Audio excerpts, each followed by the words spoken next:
അനവധി തോൽവികൾ ഏറ്റുവാങ്ങിക്കൊണ്ടാണ് നമ്മൾ ഓരോ മനുഷ്യരും മുന്നോട്ട് പോകുന്നത്. തോൽവി ഏറ്റുവാങ്ങാത്ത മനുഷ്യരായിട്ട് ആരും തന്നെ ഇല്ല. അപ്പോഴേക്കും ഒന്ന് മാത്രം ഓർക്കുക, എന്താ, വിജയത്തിൻ്റെ മുന്നോടിയാണ് തോൽവി, അല്ലേ? നമ്മൾ പരീക്ഷകൾ മക്കളോട് പറയാറുണ്ട്, തോൽക്കാതെ പഠിക്കണം എന്നൊക്കെ പറയാറുണ്ട്. പക്ഷേ എന്നാലും ചില അവസരങ്ങളിൽ മക്കളും തോൽക്കാറില്ലേ? ഇല്ലേ? ചില ചില മക്കൾ തോൽക്കാറുണ്ട്. അപ്പോഴും നമ്മൾ അവർക്ക് പറഞ്ഞു കൊടുക്കുന്നത് എന്താ?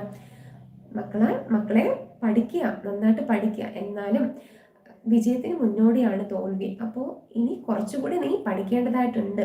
അതുകൊണ്ടാണ് ഈ ഒരു പരാജയം നേരിട്ടത്. അപ്പോൾ ഇനി കുറച്ചുകൂടി മുന്നോട്ട് നമ്മൾ പഠിച്ചുകൊണ്ട് മുന്നോട്ട് പോവുക എന്ന് മാത്രമാണ് നമ്മൾ പറയുന്നതല്ലേ.